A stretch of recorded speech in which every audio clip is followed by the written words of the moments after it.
Hello and welcome back.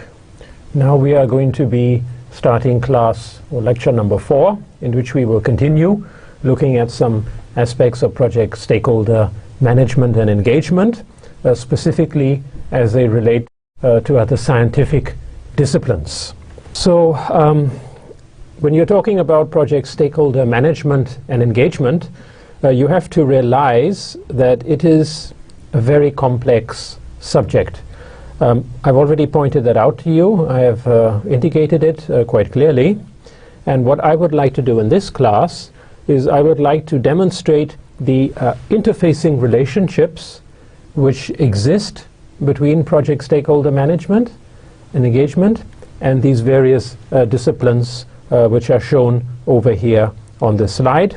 As you can see, there are a large number of disciplines which closely interface with this subject area, as they are given over here. For example, communications, which we looked at in the preceding lecture, culture, development studies, economics, ethics, information technology, international relations, goes back to what I said about countries and projects and stakeholders, law, management, politics and public policy, psychology, public administration, planning, and sociology. There are other disciplines also, but I thought these were more relevant, and I will be briefly demonstrating what kind of interfacing takes place between project stakeholder management and engagement and these disciplines. So we have to see stakeholder management as an interdisciplinary subject which is very closely embedded in many different subject areas. Starting with communications and project stakeholder management. Now, in the preceding class I already indicated to you how much overlapping is taking place between these two disciplines, these two areas, and I told you that communications management is at the heart or at the core of stakeholder management. Why is this the case? Well, already, as I had hinted, communications plays a fundamental role in managing and engaging all stakeholder entities. You have to interact with stakeholders. You have to convince them, for instance. You have to talk to them. You have to listen to them, to hear what they have to say. What is their point of view? What apprehensions or what concerns or what expectations or what hopes have they got? All this takes place through the medium of communications. And every stakeholder management and engagement strategy on every project starts off with communications. Of course, the content of the strategies can also have a lot of other things, material incentives, for instance, or financial incentives, but all this has to be communicated with stakeholders. You cannot interact without some form of communication between stakeholders. And as I pointed out earlier, communicational deficiencies have been acknowledged as being a key determining factor in project failures. So this is something really you will have to keep in mind. Communications also, as I pointed out, it's very versatile, it's very diverse. It's a lot of different things come under communications, has many forms, speaking, as I'm speaking to you right now, I'm communicating with you, writing, reading, listening, you are listening to me. I can't interact with you directly because given the nature of this virtual environment, but you will be listening to this lecture, you'll be hopefully understanding what I have to say to you. Body language also, as you can see in this picture over here, ex-President Bush, his body language, how he's listening very attentively. And communication uses many different mediums, which you'll find on projects: briefings, discussions, conversations, presentations, use of paper, use of technology, as we are using at the moment. There is no universal best approach for communicating with project stakeholders. It depends on the context. Of course, if you are having a project which involves outsourcing, for instance, much of the communication will take place online. through email, through software, and through conferencing, video conferencing, Skype, and so forth. On the other hand, if you are doing a project which is somewhere in a rural area, in Punjab, in Sindh, or somewhere, much of the conversation will take place on site verbally between people in the spoken form, maybe not so much in the written form, and maybe very little, if at all, online. So one has to see the context. What is the best way for communicating? Communication is a means to an end. It is not an end in itself. In other words, the whole purpose of communication is to convey information, to get ideas across, to convey apprehensions or expectations or ideas, information, things like that. That is the whole purpose of communication, and the more effectively it can do that with regards to your project, achieving your project, then the better it is. Much can be said about communication, and that is a whole subject area in itself. You know, there's a whole course module, Project Communication Management. This is what I taught also in Maryland last year to my 69 undergraduate students. Some project management programs, they have a whole course module on communication management, but I want to go now and look at some other areas, because otherwise we'll not be able to complete this course. There's so much to convey to you people. If you now look at another discipline, culture and project stakeholder management, you will recall from the preceding lectures that I had mentioned culture on various occasions, specifically organizational culture, how important it is to have a good organizational culture, or a supportive organizational culture, which is good for good stakeholder management and engagement. There's also culture of people, different countries, different continents, different regions, and so forth. They also have got a different culture, and culture can have a very strong impact on the way people, entities interact with each other, and also the way they communicate with each other. If you go to a definition of culture, it's actually quite difficult to define, but it's easier to perceive. You know, you can see different cultures, you can see it, you can feel it, but a bit more difficult to define. Basically, you can look at culture, it's a set of distinguishing values, norms, ideals, beliefs and attitudes, conventions and traditions which are shared collectively by a group of entities, people, and which are transmitted and developed by them over time.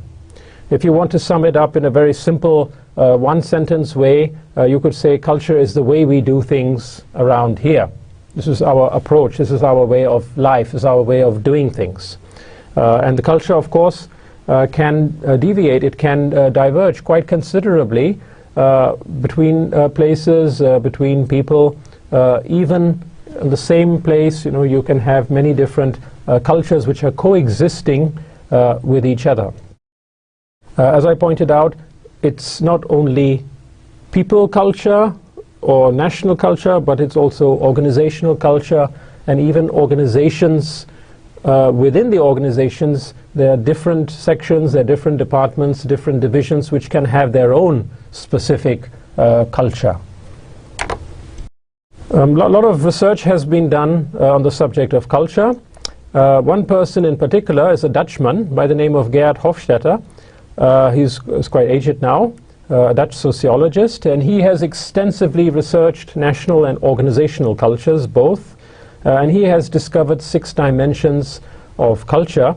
Now, going into this in itself is, a subject which will take quite some time to go through. He has done a worldwide survey. It's quite a comprehensive survey, which of course also has been subject to some scientific criticism, but he has come up with various dimensions and variables in order to describe or to define culture. Different places, there are different ways of doing things. In some cultures, entities or people, they tend to be more interactive, more open to each other, more communicative. There is a less hierarchical gap It's a more informal type sort of relationship or interactional relationship. In other places, it's a more formalistic, a more hierarchical approach, a more sort of top-down approach to doing things. We don't want to get involved in all that, but of course, this does have implications for stakeholder management. The way you interact with your stakeholders, for instance, whether you would like to interact with them closely, continuously, directly, or whether you would rather not interact with them closely, continuously, directly, but you would like to do it more indirectly and a more sort of periodic or occasional time frame. All these are cultural sort of considerations which do have an impact on how stakeholder management is being undertaken. If you look at different categories of culture, you'll see, for instance, at the highest level you have national cultures, the culture of the nation. You have got subnational cultures, cultures of the provinces or the states or districts or whatever you call them. You have got organizational cultures, the culture of a major public sector organization like, for example, WAPTA, or a private sector organization or a non-governmental organization. And within the organization, you have got subcultures. Traditionally, for example, in business administration, finance departments, they tend to have a more conservative culture, while other departments like marketing, they have maybe a less conservative culture, and that also affects the way they interact with each other on a day-to-day routine basis, and also in terms of project and programs which they may be jointly, collaboratively undertaking.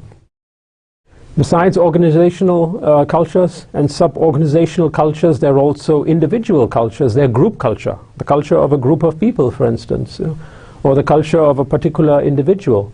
The way I do things, or what I consider to be my way of doing things, or my culture, might be quite different from yours, for instance, even though we are two individuals, might be living in the same country, the same city even, maybe. At the project level, you also have got project cultures, and you have got sub-project cultures. Different entities may be interacting with each other differently than other entities within the same project. This is also possible. So that is why when you talk about culture, you have to be a bit more differentiating. You can't just say, okay, this is this culture, and this is this culture, and this is how they will act, and this is how they will act. That is a little bit too simplistic. You have to look at things in a little bit more detail, a little bit more microscopically. Often, students come to me and they say, we want to do a research project, and we want to examine how, for instance, the culture in Pakistan is affecting commercial organizations, and compare it to how the culture in another country is affecting their commercial organizations, all kinds of things like that. And they have a very generalistic, a very simplistic approach, where they take the national culture and then they apply it at the organizational level, which is not necessarily the right way of going about things. As an example, I have been dealing with some foreign organizations here from supposedly very open foreign cultures. I have found these organizations operating here to be extremely closed and extremely, what should I say, uncooperative. At the same time, I have worked with some Pakistani organizations, and many who come, they say, well, it's a very politicized, a very sort of closed culture, but I have found them to be very open, even though they are local organizations working here in the local context. So please don't treat culture as something which is very simplistic and which you can easily generalize, because you can't. And that is why when you are looking at making stakeholder management and engagement strategies, then you have to be very careful how you actually assess the cultural dimension of your stakeholders.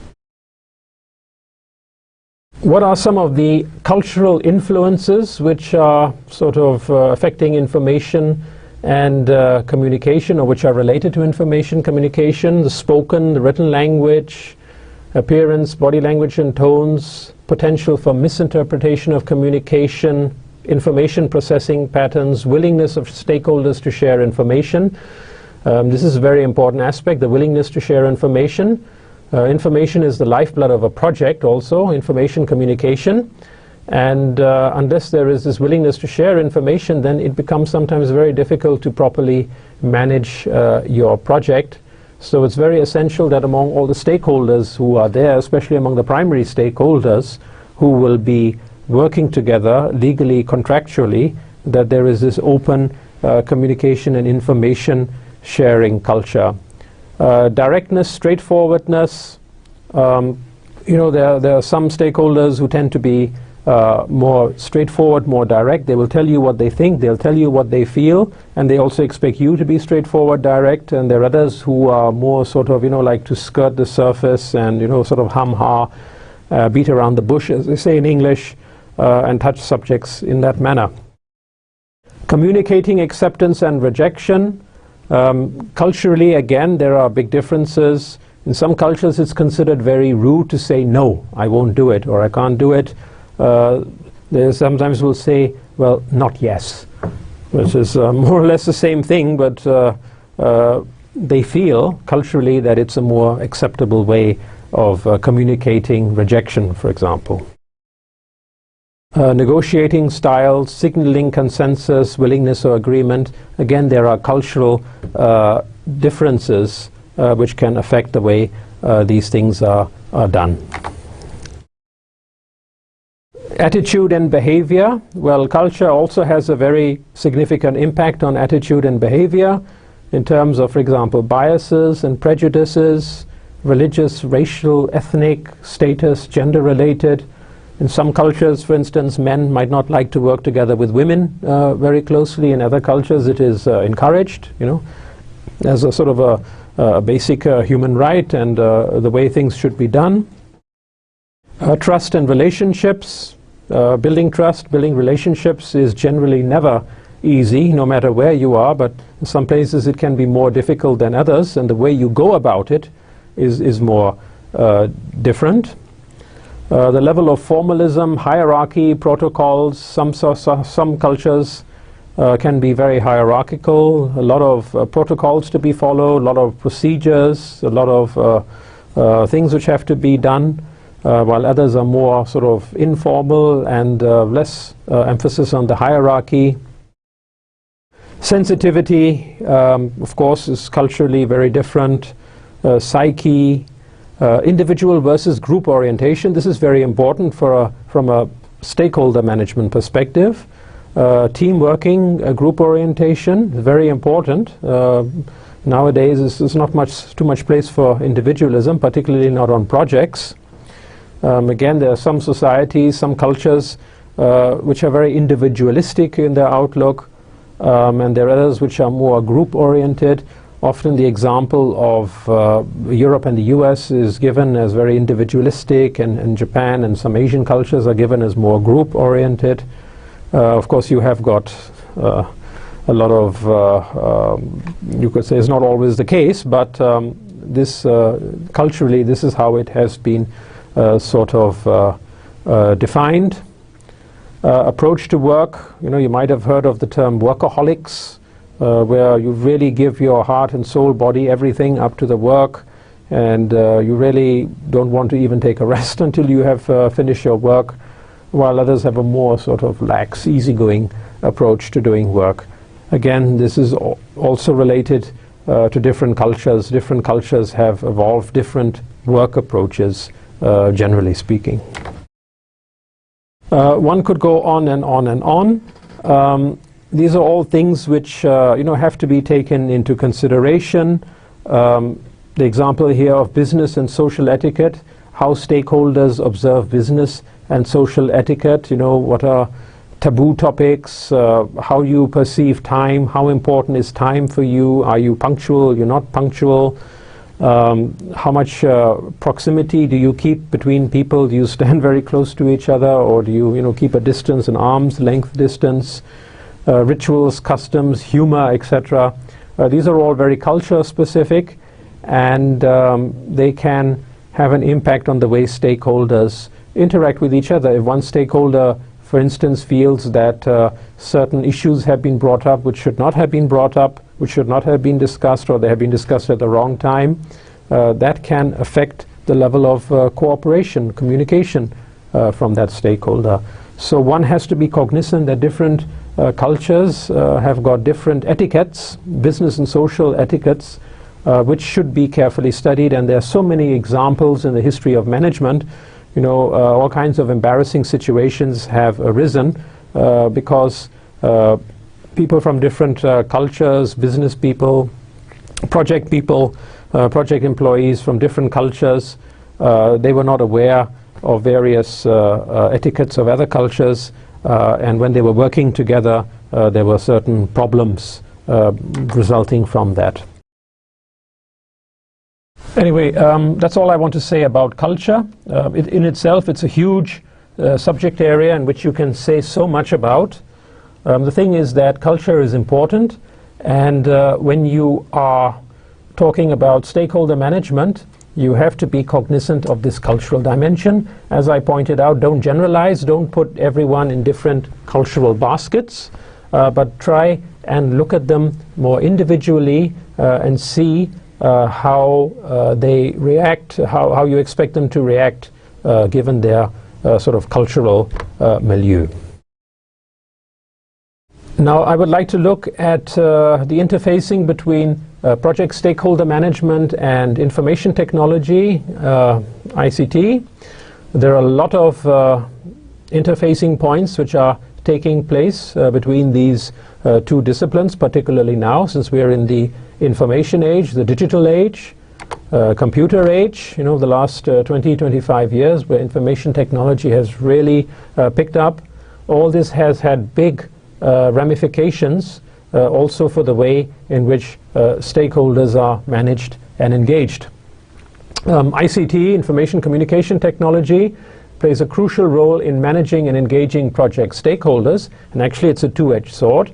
With the advent of the digital age, rapid technological advances and increased complexity of project environments, its importance has drastically increased. If you take the example of outsourcing, for instance, where you have got teams of people from different continents working across different time zones, all this has been greatly facilitated by the use of information communication technology. 20-25 years ago may not have been possible. Now it's all very possible. Information technology is a vast field. It includes so many things, the hardware and the software and the networking and the infrastructure and everything which goes with it. Information technology, as I pointed out just now, it's a two-edged sword, meaning it can be used both in favor of projects as well as against projects, depending on who is using that technology. And that is why one has to be very careful with ICT. Technology also has its limitations, even today, which project planners and implementers have to be cognizant of. If you look at application areas of information technology in projects, well, there are many different application areas. For example, modeling. If you want to model a building or a factory or a bridge or some product or something, well, nowadays you have got the technology which can do that for you, all kinds of specialized software programs which can be used by project planners and project designers in order to undertake their projects. Visualization. This is also possible now with information technology, where you can actually make a model of some facility or some building, and you can actually visualize it, from different angles, from top, from bottom, doing walkthroughs, that sort of things. Simulation, of course, is possible. For example, usage levels of resources, and you would like to see what are the outputs of that, the outcomes. You can use simulation methods. Optimization methods. I talked about project portfolios in the preceding class, and you can have a very large number of projects in your portfolio, and of course you would need some tools to help manage those portfolios, to optimize them, so that you don't have a portfolio of projects for which after some time you have no resources, or which the risks are too high. For that you have got various tools, optimization tools, which can assist you in making up a good project portfolio, and this is where technology also comes in. Charts and illustrations such as Gantt charts, which you should be all familiar with if you're studying project management. This can of course be done manually, but the better way now is to use technology like MS Project, Primavera, and the many other project management software programs which are there, some of them which have specialized in this field.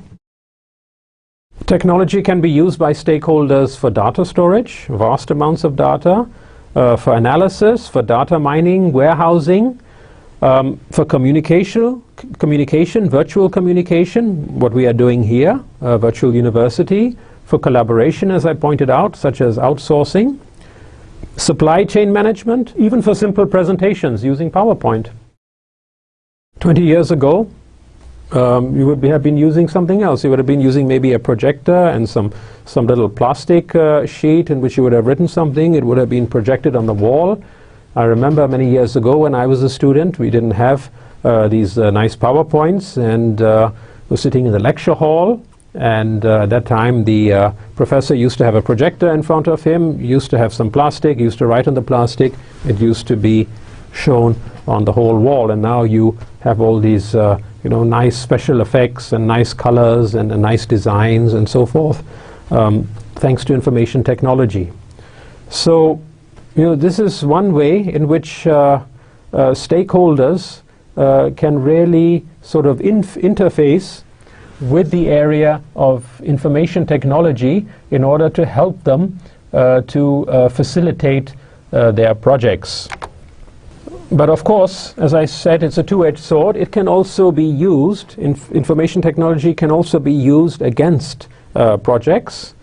And this is happening quite a lot these days. For example, if people are opposed to projects, if you have some stakeholders which are vehemently opposed to projects, big mega projects, construction projects, dam projects, highway projects, airport projects, etc., they too can use information technology to their benefit against the project. And they do that. How do they do that? Well, for example, the medium of communication. They can communicate with each other through IT. They can, for instance, put up websites against the project, and if you look on the internet you'll find that there are many websites which have been set up specifically to oppose different projects which are being undertaken around the world. They can put up videos of possible negative effects which are occurring as a result of projects. You often find them on YouTube and on other places. So and these are accessible all over the world to anyone who has access to the internet, for instance. So there is also, stakeholders can also use this technology against the project. In many ways they have been quite successful, and technology really has helped them combat various projects. I'd now like to come to another field here, the interfacing which takes place between project stakeholder management and international relations. This is something which is very rarely discussed in the context of project management. It's very interesting, actually. We have a very large number of countries in the world, about 200 or so, the last I heard. Not always up to date on these things, but anyway. And the way they can impact on projects and stakeholder relations is quite interesting. As you can see from these pictures here, on the left side of this slide, the nuclear power station at Chernobyl in the former Soviet Union, which actually exploded on the 26th of April 1986, sending a radioactive cloud over a very vast area. especially this area and the surrounding here in Ukraine. I think it's now based in the Ukraine. Well, this originally started as a project, of course. Building a nuclear power station is a project. This now was in operation, so it was the post-project phase. But the result of this catastrophe which occurred at this site has had negative consequences which transcend national borders. So this is an example of, how projects can interface with international relations from a stakeholder perspective, because of course it's the stakeholders who will be incurring or experiencing the negative aspects of the radioactive fallout.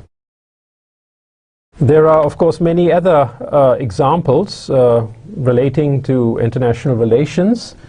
If you look here in the context of Pakistan, for instance, the construction of the Iran to Pakistan pipeline, which has been under discussion now for a long time, and a lot of ham-hawing on the part of the Pakistan government.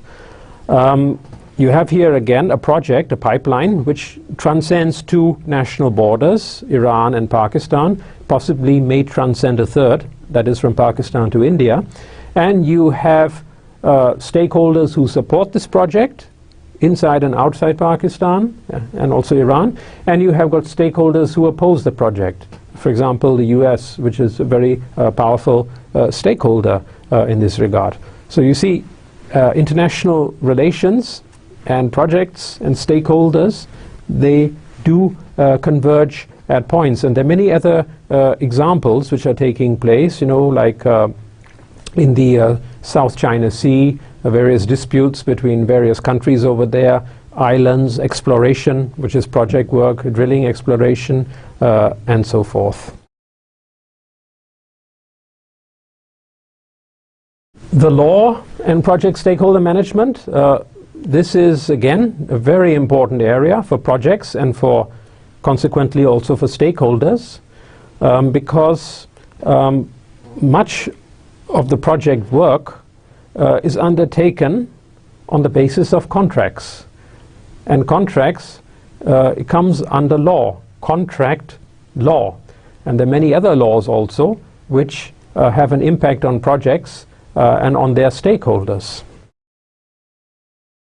Law, of course, is universal. You have laws everywhere, except in some places, Laws are complex, diverse, and adaptive. They change according to time. They regulate how we live, work, and interact with each other. And of course, if they are unheeded or unobserved by stakeholders, they may have negative impact on projects, which can also endanger their existence. And there have been many cases where stakeholders have gone to court and have been granted stay orders of the projects because various laws either were not obeyed or there were some things going on which should not have been going on in a legalistic perspective. Projects have a highly complex regulatory framework. There are a lot of laws which apply to projects. These can be at the transnational level, they can be at the national level, for example the contract law. They can be at the provincial or state, district, municipal, local levels. Laws exist at many different levels, and the projects, they have to see how they interface with different laws at different levels. Contract law is most important, and some project management degree programs, they have a whole module specifically on contract law. There was one which I attended as a guest in Maryland last year also. Contract law offers stakeholders protection, that is legal enforceability of agreements. When you make contracts, they have to be observed. But at the same time, it also poses threats for stakeholders. For example, non-compliance of contracts, breach of contractual obligations. So one has to be very careful. On the one hand, you get protection by your contract, but on the other hand, if you violate the contract intentionally or unintentionally, there are also consequences. So therefore, for stakeholders, contracts present opportunities, but they also impose constraints. What type of contracts do you have on a project? Well, you have, for instance, the consultants. They are tied to the project by a contract. You have the contractors who are doing the physical work. They have got a contract. You have the subcontractors who have contracts. You have the suppliers, vendors who have contracts. You have the project employees who have a contractual obligation. You have the clients who have a contractual commitment, and so forth. So it's a very complex system of contracts which you find on projects. And of course, behind all these contracts are stakeholders who have got different obligations, who have got different responsibilities, and who can expect certain privileges and benefits as a result of those contracts. Examples of contracts, well, I have given quite a large number over here just for your information. You can see land acquisition, again, depending on the project, if you are building something. Leasing contracts for movable, immovable items, procurement contracts, contracts for hiring labor, operation and maintenance contracts, project financing contracts, insurances, consultancy services, outsourcing, state entities. PPP is public-private partnership mode contracts, where you have public sector entities working with private sector entities, and there are all kinds of different forms for that. It's becoming quite popular now. A lot of them are taking place in Pakistan also. So for stakeholders, obviously, when the contracts are being made, they would like to formulate the contracts in such a manner that their position is enhanced as much as possible, their risks are kept to a minimum at the expense of the other side. So this is a lot of wrangling usually takes place over contracts, how to word contracts, how to formulate them, how to enforce them, what kind of penalties are there for breach of contracts, and so forth. It's a big subject for project stakeholders. Yeah, this is just some example here about human resources. It's not only about contracts for hiring human resources, but there are many other laws which are relevant for human resources on projects. It's not only contract law, but there are laws relating, for example, to compensation of human resources, to hiring and firing practices, workplace safety and hygiene, gender equality, discrimination and harassment, and social welfare provisions. In many places, in many countries, this is also regulated by various laws. So on a project, you also have to be mindful of these laws, and you have to obey them, because if you don't, then your human resources, your stakeholders, a certain category of stakeholders, they can also take you to task for all that. Many projects which are undertaken in the private sector, of course there are also many laws there which are relevant, like product liability, warranty, certain provisions, intellectual property rights, which is now a big topic all over the world, laws regarding competition. There has to be a certain level of competition, not that you have monopolies, too many monopolies building, or one organization becoming too powerful at the expense of others. Think of the example of Microsoft. Procurement laws, merger and acquisition laws, when organizations are merging or one is acquiring the other, there are also laws relating to that. Privatization laws, joint venture related laws, outsourcing, all of these, there are also laws which have to be adhered to by the stakeholders. It can go on and on. Environmental laws, natural environment, conservation, endangered plant, animal and marine species. I pointed out in one of the previous classes that there are some researchers who also consider plants and animals as stakeholders, and there are actually laws in many countries which protect these animals and plants and trees, etc., from destruction, including the use, including through projects. So, to cut a long story short, I will just go through these. You have all these slides with you, and you can go through them yourselves. We don't have to do all that right now.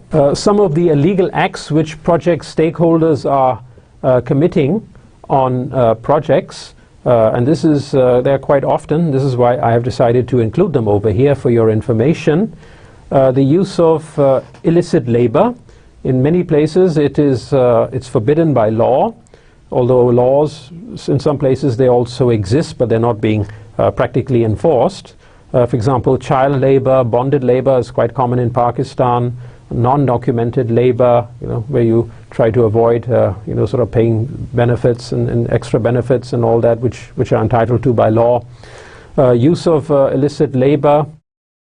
This is something which project stakeholders sometimes do, which they should not be doing. Deception, fraud, bribery, kickbacks, corruption. We read about it every day here in the newspapers, in great graphic detail. Unlawful seizure, damage to property, harassment, intimidation, blackmail. More often than not, unfortunately, it's quite common in projects in many places. Strong arm tactics, physical violence. These are all examples of illegal acts, specifically illegal, which are against laws which are committed by project stakeholders. And project stakeholder management and engagement tells us never to engage in such activities. Pilferage, threats of violence, acts of violence, sabotage, and so forth. Okay, now I will move to another area, another discipline, where there is interfacing between project stakeholder management and the area. And this area is politics, public policy. Politics and public policy. Here you can see a little graph of a politician. And politics, they are inescapable. You have them everywhere. In every country, in every place, in every locality. Projects also have got politics, a lot of politics. Sometimes you have powerful stakeholders who see their project in relation only to their interests, and they behave accordingly. They try to use the projects as a medium of projecting themselves, of drawing attention to themselves, or making themselves more popular, for instance. Sometimes with good intentions, sometimes not with very good intentions. Here in Pakistan, for instance, we often have this phenomena where politicians, they get hold of development funds, and then they sometimes use parts of these funds for work in their constituency in order to boost their profile and their chances of re-election. Sometimes the projects are worthwhile, desirable projects. Sometimes they're not. So there are many different shades over here with regards to politics. When you talk about public administration and stakeholder management, we're talking about the bureaucracy here, as opposed to the politicians.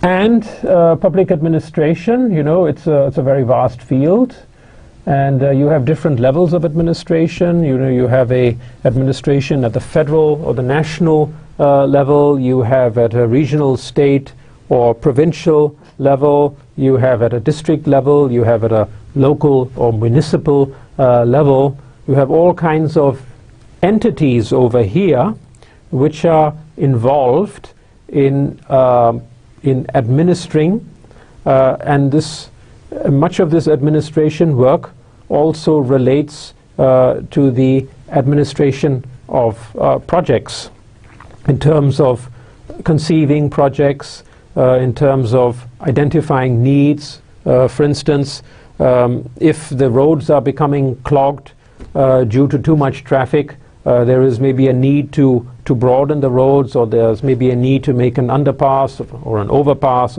or something like that. Well, it's often the public administration which is giving the sort of start or precipitating the project. So, and there are a lot of public administrative entities which are involved in projects. And they have various functions, various roles on project. For example, if you're constructing a new facility, project planners, they would require several permits from local authorities. They have to meet various laws, building laws, various zoning laws, and so forth. And they have to get permission. Can it be done? Can it be done in this way? Can a structure be so big? What kind of requirements does it have to fulfill? Environmental requirements, safety requirements, or hygiene requirements, and so forth. A lot of agencies may be involved, dealing with all kinds of services and facilities, whether it's electricity or water or gas or roads or the environment, and so forth and so forth. And they might also have a number of conditions, and they have their own procedures. And sometimes these procedures can take quite a long time to fulfill, and there's a lot of paperwork involved. And one has to go, one has to meet, one has to convince people why the project should take place, what benefits will it bring for the community, for instance, in addition to the project owners, and so forth. So there is a lot of interfacing taking place between public administration and between project stakeholders. And all kinds of documents. There's one document which I had used when I was at the University of Maryland last year. It's a document for new commercial building construction published by Fairfax County in Virginia. I will see to it that it's also included on your list of or in your set of course materials, so that you can actually have a look at it and see how it is done over there. Well, another discipline which interfaces very closely with project stakeholder management is psychology. Psychology has a lot to do with stakeholders. The terms which I have used, attitudes, behaviors, for instance, these are very important concepts in psychology. How do attitudes form? How do behaviors form? And it is actually the attitudes and behaviors of the stakeholder which determine how they are going to act towards the project, whether they are going to support that project, whether they are going to mildly support it or strongly support it, or whether they are going to mildly oppose it, or whether they are going to vehemently oppose it. All this is determined by their attitudes. Attitudes comes first, and then behavior is based on attitude. Not always, but usually in almost all cases.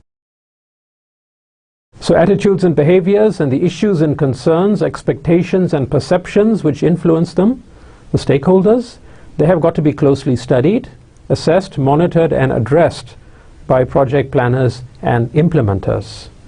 So this makes it a little bit more complicated, because how do you go and determine stakeholders' attitude towards your project? Of course, there are various ways you can do that, which we'll also look at in subsequent classes, whether it's directly or indirectly. But this is very important. One has to do this, because if you don't do this, then you really don't know what to expect from your stakeholders. You can't really say, how are they going to act towards my project? Are they going to support my project, or are they going to oppose my project? What drives them? What motivates them?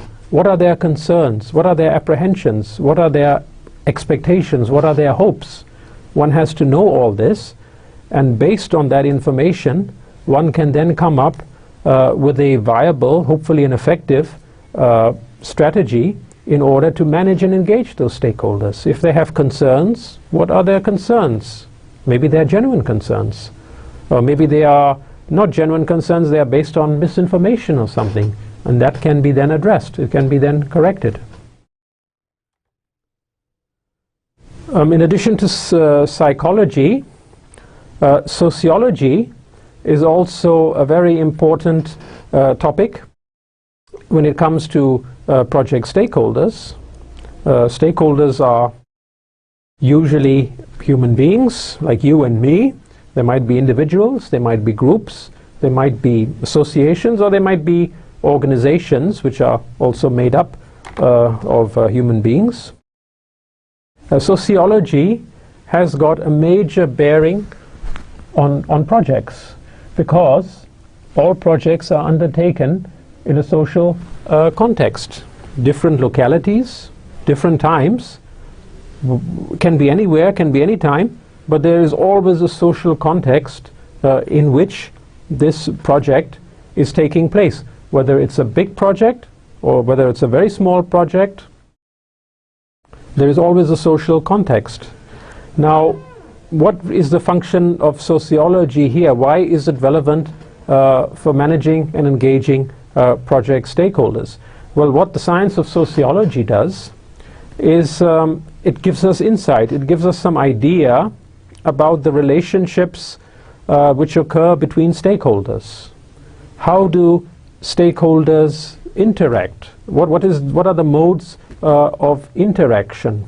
Those of you who have studied sociology, you'll know that there are many different areas over there, you know, sort of group sociology, for instance, which is also very important in terms of stakeholder management, because often projects have to deal with groups of people who have banded together for or against the project, and they have to be managed accordingly.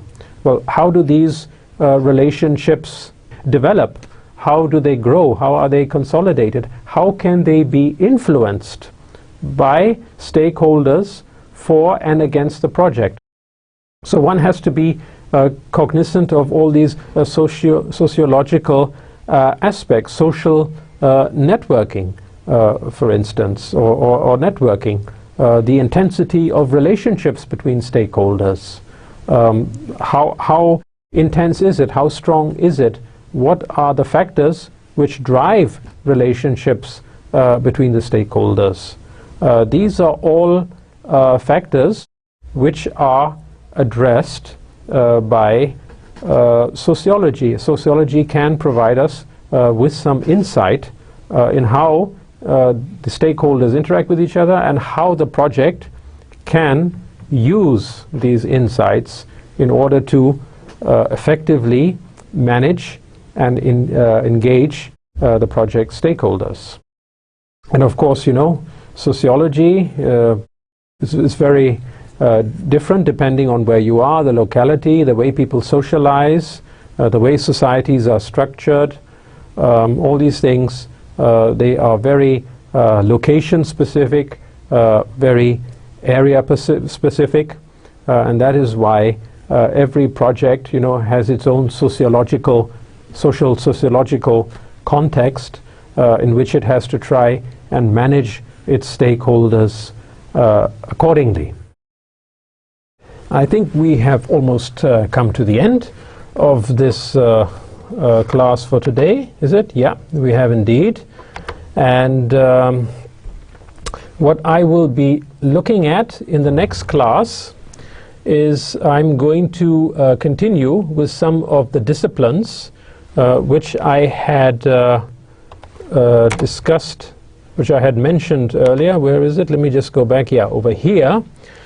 Today we have looked at various disciplines over here. We have looked at communications, we have looked at culture, we have looked at IT, we have looked at international relations, we have looked at law, we have looked at politics or public policy. I didn't say much, but of course, you know, policy has a very big impact on projects, because you know, there are certain policy priorities, there are certain areas where policy tends to focus, and of course when the policy focuses in these areas, then a lot of more projects tend to come up in these areas, and that also is relevant from a stakeholder management point of view. We've looked at public administration, and we've looked at psychology and sociology. What I want to do in the next lecture is I want to focus a lot on the subject of ethics, because whatever action you do in project stakeholder management and engagement, every single action always has to be undertaken on the basis of an ethical foundation.